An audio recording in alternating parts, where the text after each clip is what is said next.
Then he apologized like a little baby, like a disgusting little weak, pathetic baby. That is that the American people are sick and tired of hearing about your emails. Thank you. Me too. Me too. You know?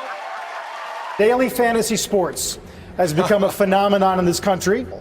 Isn't that the definition of gambling, and should the federal government treat it as such? Well, first of all, I'm 7-0. Wait a second.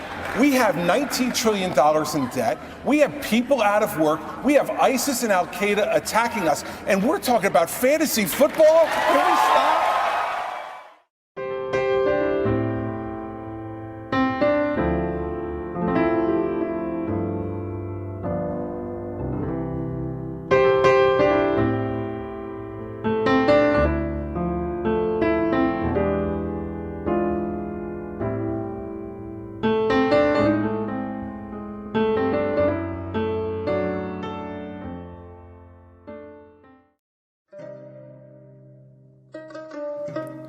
In the last decades of the Roman Empire, the dictators starting with Julius Caesar decided to provide the earliest forms of welfare as wheat and grain to the peasants.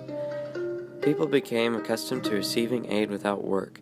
They eventually chose to stay at home instead of defending their empire because they could still receive free food. This ultimately led to their downfall. Fast forward to 1997 when President Clinton signed the first major welfare reform.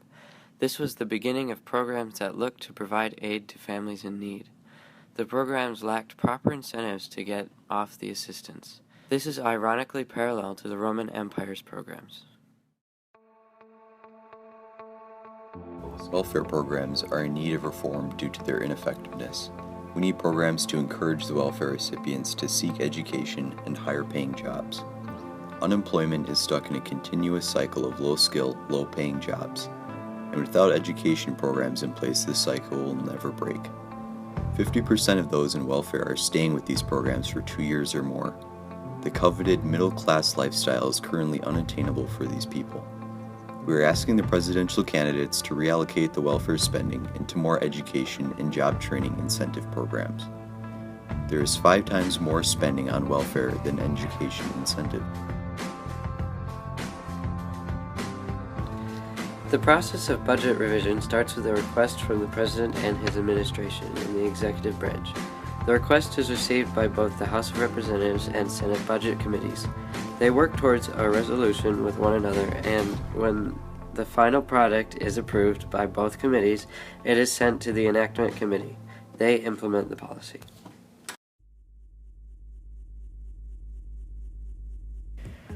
We decided to interview Mr. Dennis Miller from Bemis to get his perspective on education for those with low skill.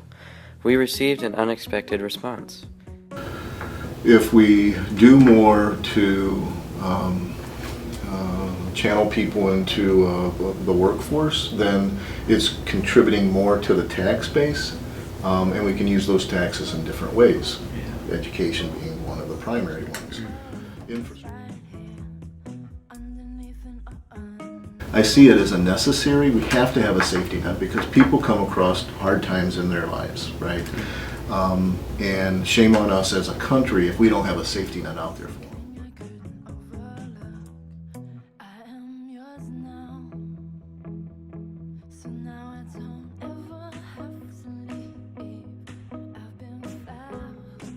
But it shouldn't be the means to the end. You shouldn't fall in the safety net and stay there, because you should be able to kind of use the help that's available, get back on your feet, and move forward. You know, yes, I have the safety net, but then I'm also helping you climb off the safety net with education or training or whatever. Yeah, exactly. You know? Yeah. So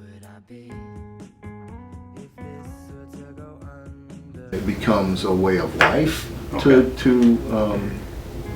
find ways not to work, and I don't think that's how the country was built, and I don't think.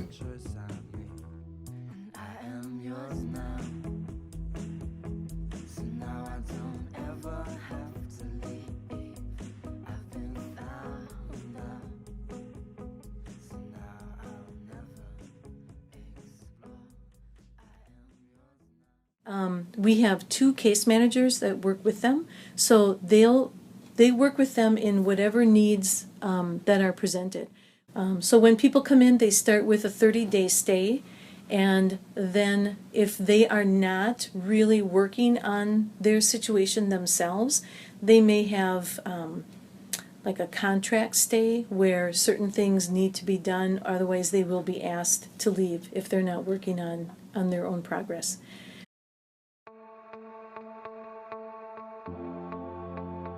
We believe everyone should have the opportunity to better their situation. With the help of the Salvation Army's case managers and other programs, people on welfare can set and attain goals while also transitioning off the welfare benefits. We need the presidential candidates to adopt these education incentive views. We are asking you to challenge the candidates to address this issue. Because shouldn't everyone deserve a chance at a better life?